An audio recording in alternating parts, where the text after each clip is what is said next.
No one should take democracy for granted. Democracy must be protected at all times, and right now it is under threat in Ghana.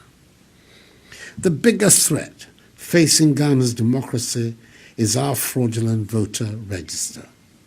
It contains millions of extra names. The register is bloated. It is estimated that upwards of 2 million of the registered voters are bogus. It is packed with ineligible underage voters and foreign and fake identities. If we're calling ourselves a democracy, this is unacceptable.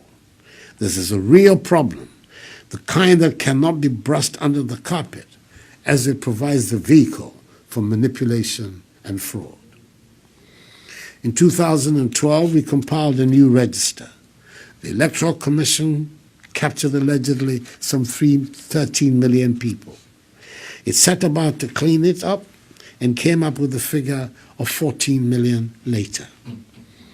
Ghana has a median age of 20, yet we have over 55% of the population registered to vote. This is by far the highest in the whole of Africa and its young population, though numbers simply do not add up. We have presented evidence of tens of thousands of cross-border registrations of non-nationals on the register to the Electoral Commission. For a country where a margin of 40,000 votes can determine who wins an election, having a register bloated by over 2 million votes, 2 million names, is totally unacceptable. 3 out of the 5 main political parties have called for a new register. Our 2 living former heads of state, both President Jerry John Rawlings and President John Agyekum Kufuor, several important civil society organizations, religious leaders such as imams, the Christian Council, the Catholic Bishops' Conference, and others have also spoken out in favor of a changed register. On September 16th, a civil society organization, Let My Vote Count, took to the streets in demonstration for a new credible register. Much to everyone's shock, the peaceful demonstration turned bloody when police brutalized the unarmed demonstrators. This type of violence is a troubling occurrence in Ghana. Ghana has worked incredibly hard to preserve her democratic character. One administration shouldn't be allowed to undermine it. And at times, this requires putting the good of the country above partisan interests.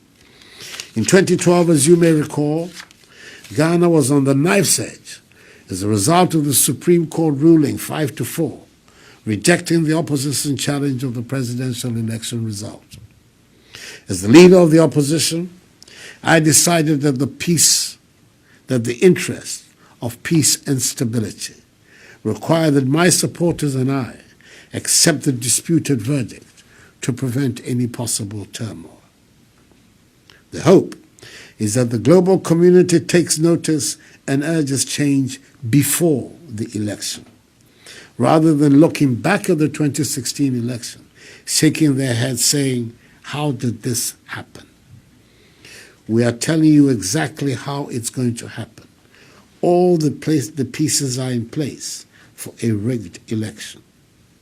As Africans, we have witnessed election-related violence tear countries apart.